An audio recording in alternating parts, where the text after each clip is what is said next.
points battles in the history of motorsports last year in the ARCA series, and the eventual winner was Justin Lofton. What a great season it was. He ended up with a total of 7 career wins in that series, including a big one at Talladega.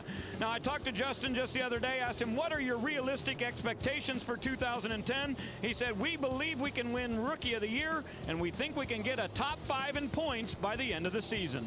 Adam? Landon Castle has been around a few years, Ray, but he's still trying to land in a permanent spot in the NASCAR world. Tonight he is driving the easy-to-install.com Chevy for Thor Sport Racing. He made his debut in NASCAR back in '07 as a Hendrick development driver. He will be a nice complement tonight to Johnny Sauter and Matt Crafton, and if sponsorship comes together, we could see him throughout the remainder of the year. Phil? Adam, I want to take a look at 24-year-old Nelson Piquet Jr., some of the 3-time Formula One champion Nelson Piquet. He was the youngest ever British F3 champion back in 2004, and then in 2008 he graduated to Formula One for the Renault team. He had a runner-up finish that year in 2008 at the German Grand Prix, a podium finish. It's a one-race deal right now with Red Horse Racing, but they would really love to make this transition to NASCAR racing full-time for Nelson Piquet Jr., and he will start in the 22nd spot. Mikey. Phil, my guy's 24 years old also. His name's Brett Butler. He drives the FuelDoctor.com Chevrolet for Rick Ware. He took quite a different path to get to Daytona than Nelson Piquet Jr. did. He's been racing the short tracks in Georgia. He's raced all over the Southeast. A young man who just loves to drive a race vehicle. And tonight he's getting his chance to start at Daytona for the first time in that Fuel Doctor truck. And I know him personally, and I know how much he's looking forward to it. We've got a lot of cameras around this racetrack. We've also got them in the trucks. Elliott Sadler, the Cup veteran, will be carrying one of our cameras, and he starts in the 2nd position. The Ford onboard is carried by Rick Crawford, 2003 winner of this race, and he'll start 13th. The Toyota onboard of Kyle Busch will give us a perspective of what it's like to move up through the field, as he will start 16th. And the Toyota onboard of Todd Bodine, the 2-time defending race winner, will start in the 15th position. We'll see if he can make it an even 3 here in Daytona. The green flag will come out when we come back. The fans are ready for the start of the 2010 season.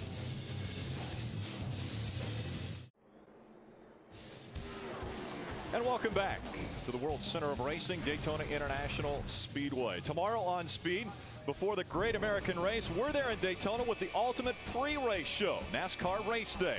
There's no better place to get revved up for the Daytona 500. NASCAR Race Day built by the Home Depot, live tomorrow at 9 Eastern, only on Speed. Fox broadcast will start at 12 o'clock tomorrow, high noon, as they get ready to battle for the 52nd running of the Daytona 500. Let's head down to pit road for our Golden Corrals Who's Hungry for the Flag. We'll start with Ray Dunlap.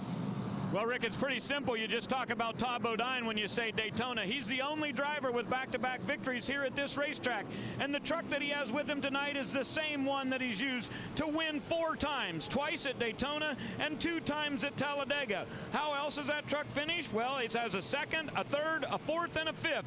In 9 races, I'd say that's a pretty good average. Look for the 30 truck at the front of the field. Adam? To this point in our pre-race coverage, Ray, we have not mentioned the name Matt Crafton, but that is not an indication that he is not a capable driver. He is very capable. 2009, the best year of his career. He recorded 21 top 10 finishes in 25 starts. 5 different times he was a runner-up, and he finished a career best 2nd in championship points. He starts 17th tonight. He would love to get back to victory lane, but more importantly, he wants to continue that consistency that made him a title contender a year ago. Rick? Thanks a lot, Adam. Ray, we appreciate all the insight you're going to be giving us all evening long. You know, Rick, we heard the excitement in Jason White's voice. I'm excited for Jason White. Well, I tell you what, we get a good view of the backstretch. And Phil, I know this is one of your favorite shots that our director Roger shows us every week at a racetrack. That's the shot we're going to see, and right now they're calm. When they come out of 2 after the green flag flies, they're fanning out all over. They're going to fan out all over this racetrack. You don't want to get inside this double yellow line, but you can see Jason White's career stats. 79 starts, his first career pole. Remember, this is the exact same truck that Colin Brown had here as a backup. This is not the truck that Colin Brown got a pole with. This is the backup truck. On his outside, Elliott Sadler starting his first ever race in the Truck Series.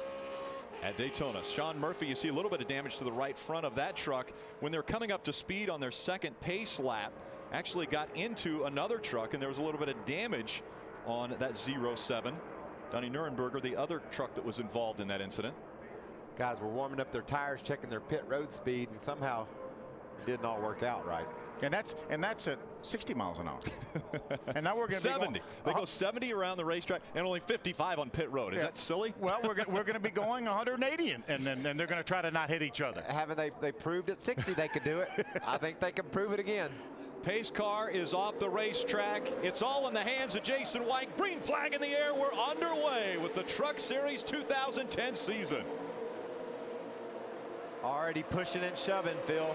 Ricky Carmichael gets a good run on on the start here and gives Elliott Sadler a shove down into turn 1. That 3 Chevrolets ganging up on the outside. Right now, Jason doesn't have any help. Austin Dillon's trying to scramble to get to the back bumper of that gunbroker.com Ford. Side by side as they go down the backstretch. Elliott Sadler leading the outside line. Here comes Ricky Carmichael behind him. Now they fan out 3 wide as they get into 3. Wow, those trucks are trouble already. Austin Dillon in it, as well as Johnny Sauter. The 18 of Kyle Busch is also involved. 98. Oh, look at this truck. The 10. Jennifer Jo Cobb also involved. A big accident getting into turn number 3. Landon Castle in the 98 also with damage. Justin Lofton, the 7. There's the 15 of Ted Musgrave. Huge crash. Trying to get into turn number 3. You see the damage of the Bass Pro Shop Chevy Silverado. Austin Dillon driving that truck. Well, we crashed at 60 miles an hour on the front stretch on the pace lap, and about 170. About 170. And Had him hardly get up to speed good. There's Johnny Sauter, championship contender this year. Ted Musgrave, great opportunity here with Billy Balloon Motorsports. He has some pretty significant damage. Justin Lofton just about peeled the whole right side off that truck. Let's work on both sides. A lot of damage to that Bass Pro Shops Chevrolet of Austin Dillon. There's Jennifer Jo Cobb. Jennifer Jo Cobb in that number 10 truck purchased from Circle Bar Racing. Serious suspension problems on the right front with that truck. Man, it looked like those guys were flirting with that yellow line, and I think a couple of trucks went under the yellow line right where this accident occurred, which could have led to it, Phil. That's, you know, there's a lot of talk during the off seasons, let these guys race, but darn, the yellow line's there for a reason, and we got to stay above it. Ray, what are they having to do to the 18? Well, they're working on the right front fender there, Rick, but Kyle said he didn't feel like it had any problem with the steering. They just got a big fender rub, so they're trying to get their clearances there and figure out what all they're going to need to get those parts and pieces. You see some very loose sheet metal right there. They may have to get some bear bond on that, but they think there's no damage to the suspension underneath that hell of a good number 18. So a lot of work taking place on pit road right now. Let's take a look at how this happened.